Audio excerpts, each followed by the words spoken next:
Vous venez de vous voir servi du caviar, désormais on va vous servir un dessert, mais alors le plus beau dessert peut-être je sais même pas, on peut même peut-être dire de la décennie. Bon, plus que ça, même, tellement ce premier tour. De toute l'histoire, je dirais, de la boxe ping-pong, parce qu'on n'avait jamais vu ça. Il y a une telle différence de poids entre les deux garçons, en sachant qu'ils possèdent tous les deux un très très beau niveau. Kao Klai Kanorsing, on va pas le présenter, enfin on vous le représente d'ailleurs, plus Mighty Mo. C'était au mois de décembre dernier. Premier tour. Exactement. De la finale. Quart de finale du K1 World Grand Prix 2004, et personne au niveau, chez les observateurs japonais n'aurait parié un yen sur la victoire de Kao Klai Kanorsing face au redoutable puncher qu'est Mighty Mo.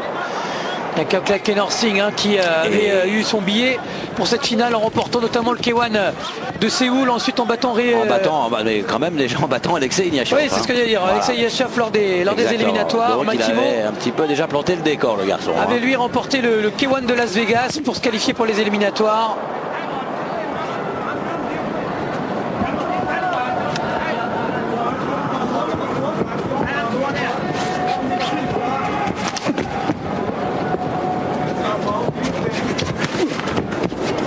Mighty Mo qui avait battu lors des éliminatoires le Trinitéen Gary Goodridge. KO première reprise, et maintenant on va pratiquement se taire. On va pratiquement se taire, parce que ça mérite d'être vu dans le silence. Ce qui va suivre dans quelques instants, c'est de l'ordre vraiment du miracle.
Ce KO absolument vertigineux réussi par Kao Klai Kanorsing. Extraordinaire, un high kick d'une incroyable beauté, d'une incroyable précision. Un garçon, là vous voyez un garçon de 75 kilos abattre un athlète de près de 140 kilos, c'est carrément exceptionnel. Kao Klai Kanorsing qui gagnera donc ses galons de demi-finaliste, et regardez, magnifique, le high kick pur. Moi je me lasse pas de cette image, parce que je trouve ça fabuleux, et nous espérons d'ailleurs pouvoir vraiment vous en montrer d'autres durant les mois à venir, et en espérant aussi avoir le même genre d'image le 19 novembre du côté du Dôme de Tokyo. Mais là c'est vraiment le plus beau KO de l'histoire peut-être qu'on a vécu là. Ah non, mais c'est sûr, parce que vu la différence de poids entre les deux garçons, et quand même un niveau relativement à peu près le même niveau entre ces deux athlètes, c'est carrément c'est extraordinaire, quoi. Regardez comme... le tibia, c'est pile poil le tibia qui prend la tête de Mighty Mo. Vous savez quoi, c'est comme si qu'à l'époque Julio César Chavez avait mis KO Mike Tyson à sa meilleure époque. Non mais voyez, mais c'est vrai, à toute proportion gardée, c'est un petit peu ça. C'est évident. Bon, faut pas rêver. Non, ça aurait pas été possible. Toujours est-il que lui, Mighty Mo, il a été rêvé quelques secondes là quand même. Il est parti faire un petit tour au voyage au pays des dodos.